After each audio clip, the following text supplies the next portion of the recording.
comme je vous l'avais promis, je sais que c'est un moment que vous attendez tous chaque année aux États de la France. La lecture, qui parfois est avant le déjeuner, parfois est après le déjeuner. Aujourd'hui, elle est après le déjeuner. Elle est délivrée cette année par Michel Maffesoli et c'est Clara Guémard, présidente de General Electric en France, qui l'accueille et qui l'interviewe. Et je leur laisse la place à la tribune. Euh, Comme Denis est un formidable organisateur, il s'est débrouillé pour qu'on mange debout pour être sûr d'être à l'heure. Mais c'est pas grave parce qu'on va bientôt avoir le café et le cigare. Et donc, ce n'est pas une lecture que nous allons faire, mais c'est une conversation. Alors, Michel, je ne te présente pas puisque je pense que tout le monde te connaît et surtout, la plupart d'entre nous ont lu tes livres. Mais peut-être tout simplement dire que on te définit comme un sociologue, je crois beaucoup plus que tu es un philosophe. Et que tu es un philosophe de la société, pas simplement de la société française d'ailleurs, mais tu as un regard sur le monde qui plonge dans l'histoire, dans la culture, dans les mœurs et dans l'avenir. Et c'est à ce titre qu'on voudrait commencer cette conversation. Alors je vais commencer par une question très facile pour moi. Je ne suis pas sûre qu'elle va être facile pour toi. Mais la crise, quelle crise? Qu'est-ce qu'elle veut dire cette crise? C'est le problème. Bon, je ne sais pas si dans la période qui est la nôtre, il faut être quelque chose. Dans mon pays, moi je suis du sud de la France, on dit qu'il n'y a que les cornichons qu'on met dans des bocaux. Donc comme je n'ai pas envie d'être un cornichon, je ne sais pas si je suis un vrai sociologue ou un philosophe d'ailleurs, peu importe. Et chaque fois que j'ai l'occasion de parler, enfin, chacun a ses idées obsédantes. Et on se souvient de nos humanités, d'Elenda Carthagoest. Hein. Il faut que Carthage soit détruite. Et dans le fond, concernant cette crise, je rappelle une chose très simple. Cela a été dit de diverses manières, depuis le sage chinois jusqu'à Camus, disant qu'il faut trouver les mots. Et que c'est en trouvant les mots qui soient des mots pertinents qu'on arrive à guérir des mots MAUX. Un des grands philosophes, peut-être un des plus grands philosophes français du siècle dernier, Michel Foucault, l'avait dit cela, hein, les mots et les choses. Le problème, c'est que, et ça c'est un vrai problème, c'est que de diverses manières, l'intelligentsia, c'est-à-dire ceux qui ont le pouvoir de dire et de faire, nous, à quelque niveau que ce soit, en politique, décideurs, journalistes, ben on est particulièrement déphasés actuellement. Déconnectés, tout simplement parce qu'on est tranquille dans nos évidences et on ne sait pas voir ce qui est évident. Et pour moi, le terme de crise en est un. Ne serait-ce que parce que, d'une manière assez sotte, et dans ces moments de déphasage, il y a une énorme sottise qui empêche de penser, eh bien, on va réduire la crise à sa dimension économique, financière. On va prendre la conséquence pour la cause. Et pour ma part, moi, je pense qu'il faut inverser le problème. C'est quoi la cause? C'est quoi la cause? Conséquence, on l'a beaucoup décrite ce matin, donc c'est quoi la cause? Il faut se purger de cette espèce de marxisation des esprits qui consiste à considérer qu'il y a d'abord une infrastructure qui va déterminer une superstructure. Et que peut-être la crise, ce serait tout simplement le fait qu'il faut revenir à l'entièreté de l'être. Revenir au fait que, pourquoi ne pas employer des mots comme cela, qu'il y a une primauté du spirituel. J'entends primauté du spirituel, quelque chose qui ne va pas... Faire plaisir au frère Samuel. Par exemple, nous avons parfois l'occasion de nous croiser avec le frère Samuel, et je pense qu'il n'est pas forcément fort loin, même si moi je ne suis pas participant d'une religion spécifique. J'ai dit spirituel, dans le sens large du terme, et j'ai employé un terme tout à l'heure qui n'est pas, dit-on, un bon mot en français, mais qui est un mot que j'emprunte à nos cousins belges, l'entièreté de l'être. L'entièreté de l'être, eh bien, c'est en effet quelque chose qui fait qu'on n'est pas uniquement tributaire d'une dimension strictement économique. J'insiste là-dessus. Hein. Un exemple simple, qui a été donné par celui qui fut un grand penseur, là encore, économiste, sociologue, juriste, Max Weber. Au début d'un moment qui a inauguré la modernité, Il a écrit ce livre fameux que vous connaissez, L'éthique protestante, l'esprit du capitalisme, montrant en quelque sorte que ce qui va être la société moderne, c'est-à-dire le capitalisme, eh bien, était tributaire de quelque chose, somme toute, assez loufoque, la prédestination. C'était un problème théologique. Et que c'est parce qu'il y a eu ce problème théologique, vous savez comment ça se passe. Je suis prédestiné au ciel ou à l'enfer. Comment cela se voit-il? La réussite sur terre. Pour réussir, il faut travailler. Et donc, valorisation du travail. Et on voit bien comment un problème théologique, spirituel, va engendrer le développement d'une société, la société moderne capitaliste. Bien, je pense que c'est exactement le même problème qui est en jeu actuellement. Oui, mais en restant obnubilé par une dimension économique, on ne voit pas qu'il y a retour, il y a désir de quelque chose qui est moins unilatéral, c'est-à-dire, moi je dis, sociétal, prendre en compte les rêves, les imaginaires, le festif, le ludique. C'est ça l'entièreté de l'être. Alors quand les politiques ou quand Christophe Barbier nous dit le problème c'est le travail, tu penses que c'est pas seulement le travail qui est le sujet, et comment on fait pour redonner du travail aux gens? Alors là, par exemple, sur ce point particulier, j'ai dit tout à l'heure d'une manière un peu prétentieuse et arrogante, marxisation des esprits. Oui. Je considère que cette expression-là, valeur travail, je vous signale qu'on la trouve dans le Capital de Marx, est une expression qui, pour moi, n'est plus pertinente. Qu'on ne mobilisera plus d'énergie, juvénile en particulier, c'est ce qui m'intéresse, en tout cas c'est l'objet de mes études à la Sorbonne, on ne va plus mobiliser les énergies juvéniles sur ce thème du travail. Par contre, si on sait mobiliser et mettre en jeu quelque chose qui est de l'ordre, disons, de la création, c'est-à-dire cette capacité justement d'intégrer ces éléments que j'ai dit il y a un instant, le rêve, voire le festif, le qualitatif, ça c'est la création. Eh bien, de ce point de vue-là, on peut mobiliser des énergies. Alors oui, moi je crois que le mot travail n'est plus un mot pertinent.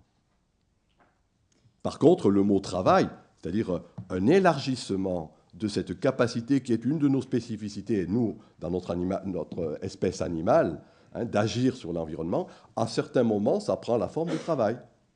À d'autres moments, quelque chose beaucoup plus élargi, la création. Voilà par exemple un bon exemple. C'est-à-dire que si on reste sur une dimension purement économique, et encore une fois, les mots, c'est pas rien.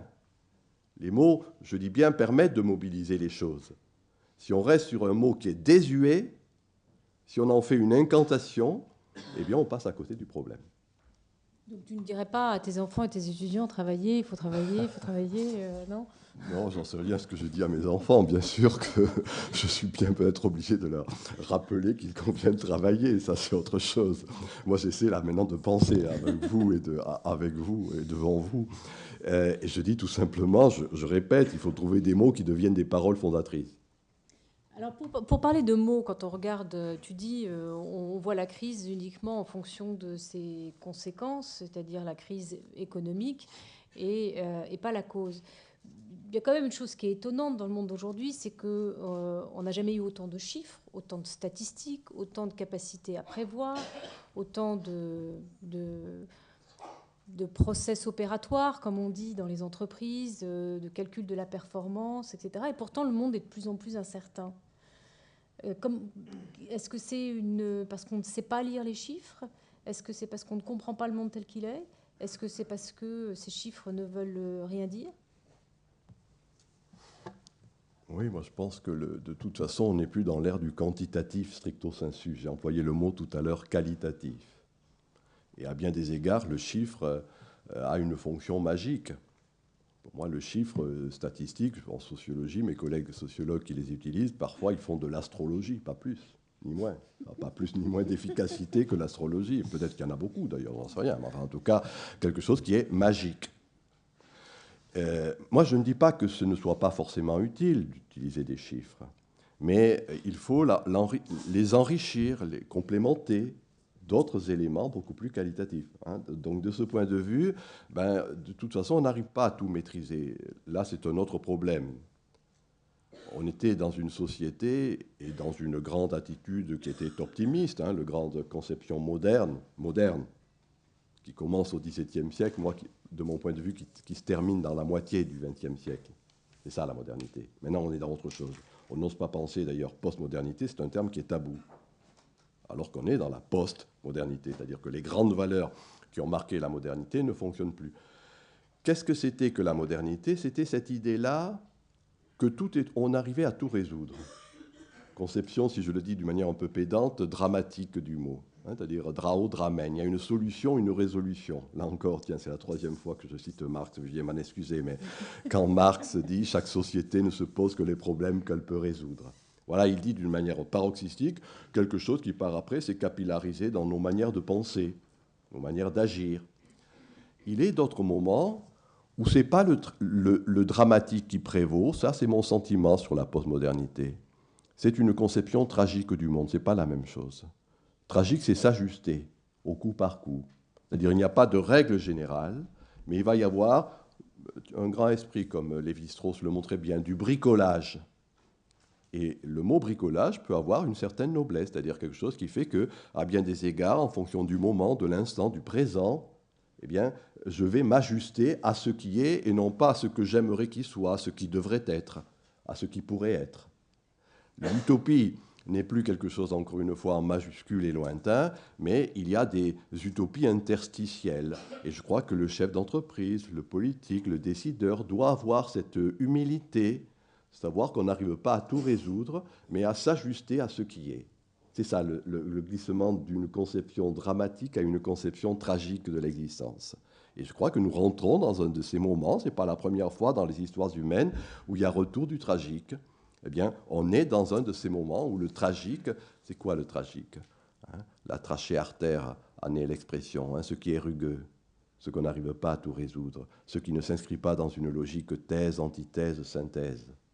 Mais quelque chose qui fait, encore une fois, j'insiste là-dessus, même si cela peut paraître un peu paradoxal, qu'on s'ajuste à ce qui est. Moment où le présent a de l'importance. Ce n'est pas simplement le futur. Ce n'est pas le projet lointain. C'est une vision. Et là, il y a une grosse différence entre le projet et la vision. Alors, tu parles souvent du présentéisme. C'est quoi le présentéisme? C'est d'être à l'heure à l'école? J'en sais rien. C'est-à-dire que j'observe que quand on regarde sur la longue durée les histoires humaines, notre observation, c'est 2000 ans de temps, on voit des grands moments qui sont des moments futuristes, où c'est le futur, c'est demain on rasera gratis, c'est les lendemains qui chantent et autres perspectives de cet ordre. C'est les périodes utopiques. D'une utopie majuscule, qui très souvent conduit au camp de concentration, aux camps multiples et divers. Donc tu n'es pas pour le retour de l'utopie? J'ai dit utopie interstitielle. D'accord.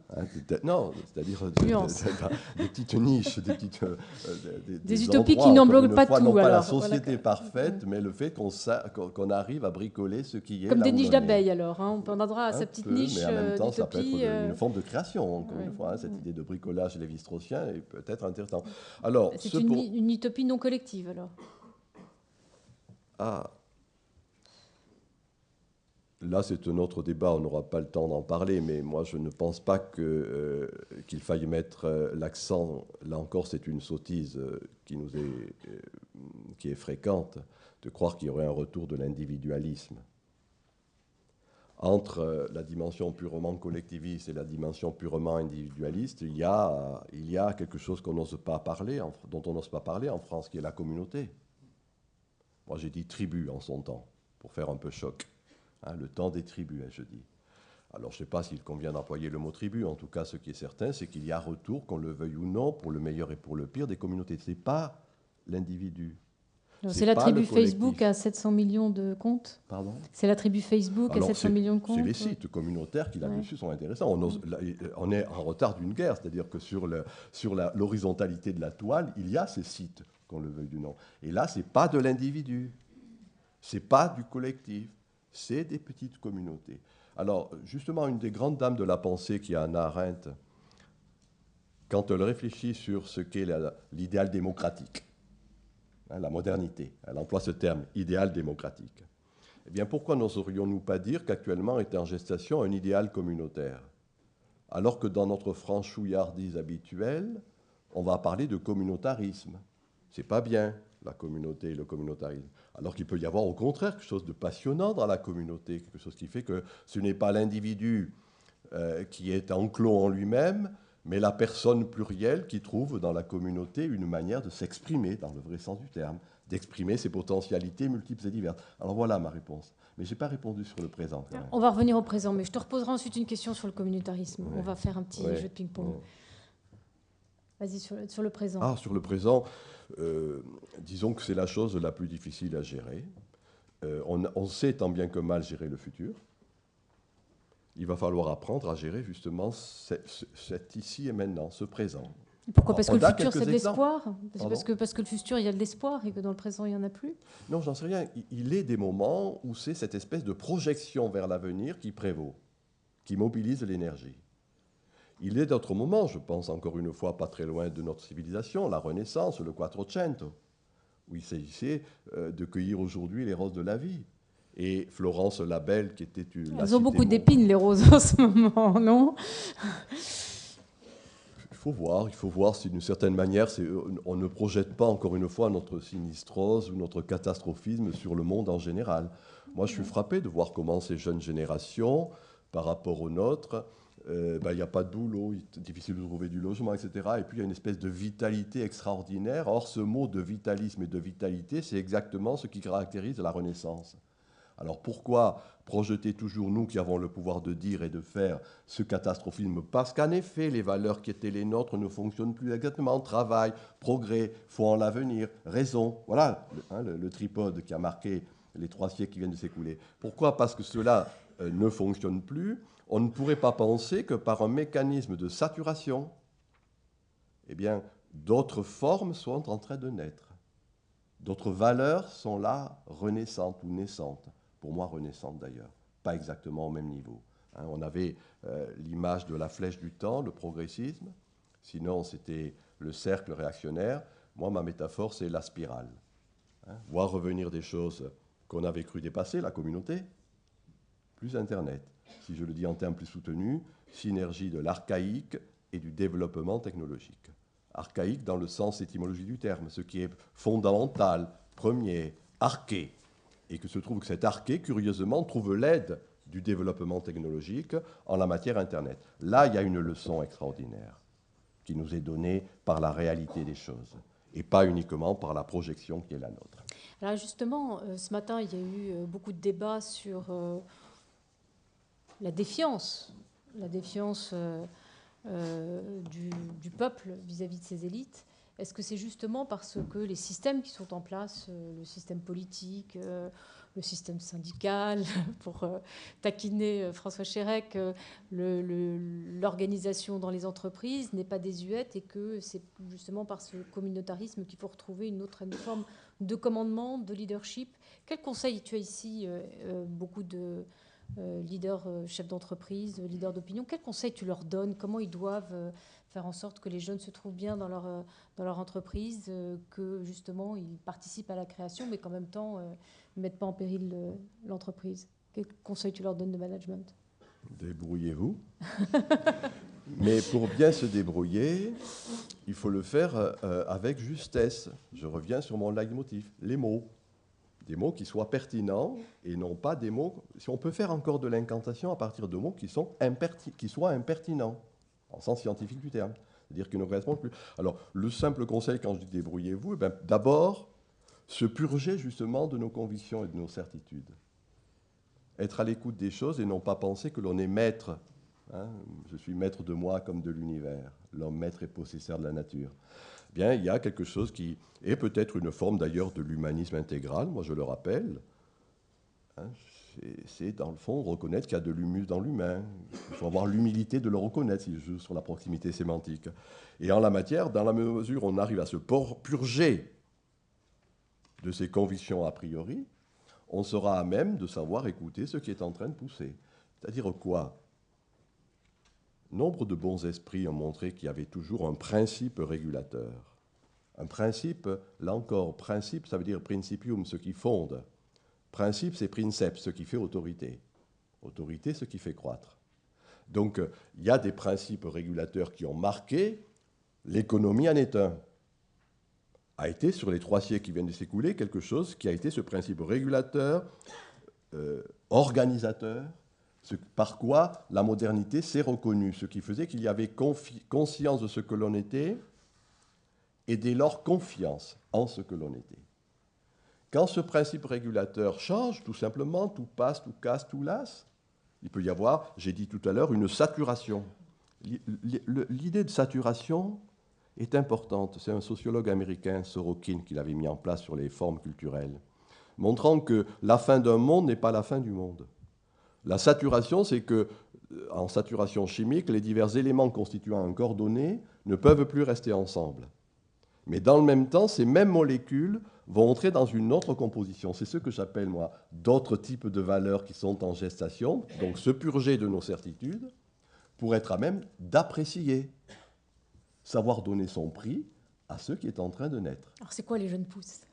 Comment tu les décris? Regardez ce qui pousse. J'ai déjà donné un élément tout à l'heure. Ne plus se focaliser sur la valeur travail, grande sottise que tout le monde répète à tire-larigot, mais mettre l'accent sur la dimension créatrice de sa vie. Voilà un élément. Quelque chose qui... j'ai déjà donné l'autre élément, tu me l'as fait dire il y a un instant, le fait que ce n'est plus sur le projet lointain, mais avoir une vision présentéiste. Le présent. Il y a des moments où le présent a été quelque chose, et je pense aux grands industriels du Quattrocento, eh bien c'est ceux qui a fait, parce que justement ils avaient cette conception entière de l'être, qui a donné la belle civilisation que l'on sait. Voilà un autre élément. Troisième et dernier élément, ce n'est plus simplement la rationalité, le rationalisme qui a prévalu. J'ai cité Weber. De Weber, quand il parle de la rationalisation généralisée de l'existence, aboutissant, dit-il, au fameux désenchantement du monde.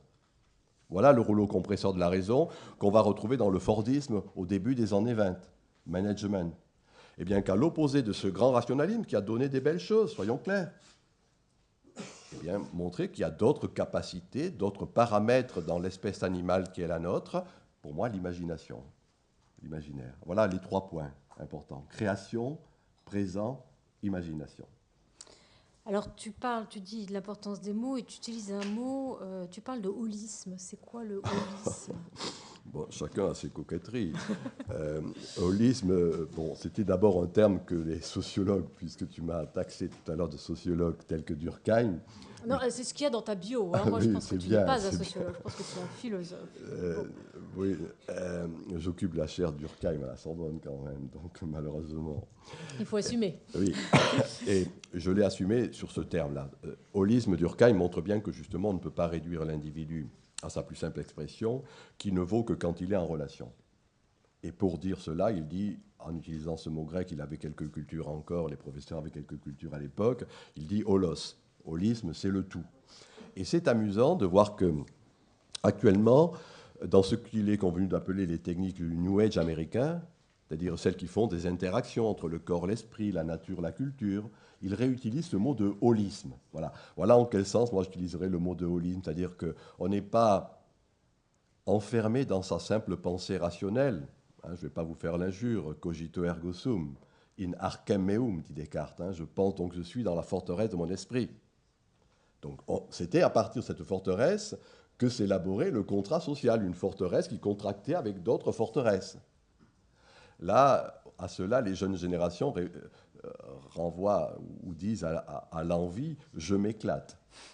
Eh bien, dans ce « je m'éclate », il y a quelque chose qui est en relation, un rapport d'appartenance, un relationnisme de diverses manières. Internet en est une expression, les sites communautaires, etc. Eh bien, voilà, moi je dirais qu'il faut prendre au sérieux cette mise en relation. Un néologisme qui est proposé par certains sociologues, reliance, qui renvoie au fait d'être relié, et reliant en anglais, à avoir confiance avec la Terre, avec le monde, avec les autres, avec ceux de la communauté et de l'environnement dans lequel je me situe. Alors voilà quelque chose qui, pour moi, serait un de ce holisme, c'est-à-dire non pas simplement être enfermé dans la forteresse de son esprit, aboutissant à ce qui, encore une fois, fut une belle chose, le contrat social. Voilà encore une expression qui, pour moi, est impertinente et que revient subrepticement d'autre chose, le pacte. Le contrat est rationnel. Le pacte est émotionnel, c'est-à-dire le pacte met en jeu, encore une fois, une multiplicité de capacités et de paramètres qui nous caractérisent. Je reviens sur mon leitmotiv, entièreté, et pas un morceau. C'est les 3 parties de l'être humain, on a sans doute pensé trop à la raison, on a aussi un peu sublimé le corps, on a oublié l'âme, c'est ça? Moi je dis, oui, vous avez compris, nous sommes dans un moment où on trouve, sinon des concepts, du moins des métaphores, qui nous aident, encore une fois, à accompagner ce qui est et non pas à imposer ce qu'on aimerait qu'il soit. Alors, trouvons une figure, je le dis au travers d'une figure de rhétorique qui, pour moi, caractérise cette postmodernité naissante? Oxymore. L'oxymore, c'est l'obscure clarté, hein, c'est la jonction de choses qu'on avait séparées. Eh bien, la raison sensible serait pour moi cet oxymore. Hein, pas simplement cette conception rationaliste du monde et de soi, mais conjoindre, enrichir, compléter cette raison par les sens. Et là, je pense que si on sait accompagner ce processus, puisque c'est là, c'est dans l'air du temps, on ne peut pas tous les tuer, il faut faire avec ces jeunes générations. Donc, puisque c'est là, il faut savoir accompagner un processus, plutôt que de le nier ou de le dénier. Et que si on sait l'accompagner, c'est pas facile, c'est ça le rôle d'une élite. Hein, trouver les mots pour accompagner quelque chose qui est. C'est si on sait accompagner qu'on pourra apprécier, hein, je répète, donner son prix, faire en sorte que, justement, ce rêve qui est le nôtre, Walter Benjamin disait « chaque époque rêve la suivante ». C'est si on sait faire ça qu'on évitera qu'un rêve devienne un cauchemar, ce qui est possible aussi. Ça, c'est sûr. Ouais. Qu'est-ce que tu dis à la génération? On a beaucoup parlé ce matin du conflit droite-gauche qui n'était plus très signifiant, mais on a parlé du conflit entre les générations et cette génération dite 68 arts ou pas 68 arts qui, d'une certaine manière, n'aime pas sa jeunesse. Qu'est-ce que tu veux que je leur dise? À qui? Et d'abord, est-ce que tu es d'accord avec ce diagnostic on est dans une société qui n'aime pas sa jeunesse, ou qu'en tout cas la comprend pas? Et qu'est-ce que tu dis aux politiques? Qu'est-ce que tu dis aux décideurs que nous sommes pour que justement on écoute les jeunes et qu'on les comprenne? Je crois déjà avoir donné quelques éléments. Ça, c'est sûr, mais... de mes livres, comme on se décarcasse, comme dit l'autre. Oui. Moi, ça fait un moment que depuis 40 ans, la question différemment. Je suis décarcassé pour essayer de rendre attentif. Est-ce que tu penses qu'aujourd'hui, les politiques t'entendent? Oh, je ne suis pas sûr que ce soit forcément très important. Il est des moments où ce qui prévaut, c'est une conception du pouvoir, c'est-à-dire la verticalité, la loi du père. Et dans le fond, les décideurs de tout poil, pas que les politiques, hein, pas la peine de cracher de suite sur eux, mais disons que d'une certaine manière, tous ceux qui ont, j'ai dit, le pouvoir de dire et de faire, hein, moi je maintiens, cette intelligentsia, comme on dit, pouvoir de dire et de faire, reste sur ce schéma, moi je sais, toi tu sais pas, je te tire. C'est l'éducation, educare. À cela est en train de succéder une autre topique actuellement. On définit une société toujours par une topique. C'est plus la verticalité, c'est l'horizontalité, la loi des frères. Ce n'est plus le simple pouvoir économique, politique, intellectuel. On voit bien comment il prend haut de toutes parts. Mais je renvoie à cet autre terme, la puissance qui vient du bas. Moi, je pense que de diverses manières, pour le meilleur et pour le pire, les multiples indignations en sont des expressions. Il y a quelque chose qui est de l'ordre de la puissance et qui ne se reconnaît plus dans le pouvoir. Alors à ce moment-là, ne plus rester dans une attitude, peut-être serait-ce là ce que j'aimerais le plus dire, enfin, ce que j'essaie de dire, ne plus rester dans cette attitude éducative, prétentieuse, pédagogique, hein, qui est somme toute paranoïaque. Dans le sens étymologique du terme, paranoïen, c'est celui qui pense par en haut. Ça donne la maladie que l'on sait. Mais qu'à côté de cela, il y a une autre forme de socialisation quand on regarde, encore une fois, les diverses espèces animales. Il y a l'éducation qui tire, et il y a l'initiation qui fait ressortir ce qui est là. Et moi, je crois qu'on est dans un moment où l'éducation est en train de laisser la place à l'initiation. Donc, encore une fois, non pas, je ne vais pas imposer et tirer, mais je vais accompagner. Donc, ce n'est plus du pouvoir, encore une fois, celui du chef d'entreprise, du prof, du patron, du politique, mais celui qui sait initier, c'est-à-dire faire ressortir le trésor qui est là, l'accompagner. Voilà. Et dans ce fond, c'est ce glissement d'une structure éducative ou pédagogique à une structure initiatique qui renvoie à ces deux formes traditionnelles de la socialisation. Soit je tire, soit j'accompagne. C'est avec ces quelques mots qu'on va conclure. Peut-être juste, puisque je ne t'ai pas présenté et que le terme de sociologue ne te convient pas, je voulais te proposer que tu nous dises en deux mots qui tu es, ou plutôt d'ailleurs en un seul mot, en te proposant tout simplement le portrait chinois. Si tu étais un paysage. Voilà. Écoute, un paysage, pourquoi pas une mosaïque? Bien, c'est un peu l'oxymore, c'est-à-dire le fait qu'on n'a pas forcément à réfléchir à la République comme étant une et indivisible, mais la res publica comme étant une cohérence de choses diverses. Une musique? Ah ben là, ce serait, même si ce n'est pas ma culture, ce serait, qu'on le veuille ou non, la musique techno. Parce qu'elle est un mot des samples. Hein, il y a quelque chose qui fait qu'il y a une conjonction, encore une fois, d'éléments qui sont disparates et pourtant arrivent à tenir ensemble. Un livre? Alors, un livre, je ne sais pas, non, je sais pas. Dernière question, mais là tu vas être obligé de répondre. Une femme. Si j'étais une femme? Oui. Ah, ben, je pense qu'il n'y a plus de grande identité. C'est ce qui avait caractérisé la modernité, mais on a des identifications multiples et je peux avoir une réalité physico-chimique masculine et des quantités de potentialités féminines. Tu ne me dis pas une femme. Ah non, pas une femme en particulier. C'est pas Anna Arendt, c'est pas la Sainte Vierge. Alors, si on osait, si on osait, maintenant on ne peut plus employer des termes comme ça, je dirais dans le fond la féminitude ou la féminisation du monde, c'est-à-dire le fait que le sens ne se projette pas dans le lointain, mais qu'il y a, de mon point de vue, une invagination du sens. Bon, il y a encore un moment avant que la salle soit aussi féminisée, qu'on soit tous féminisés. Merci beaucoup.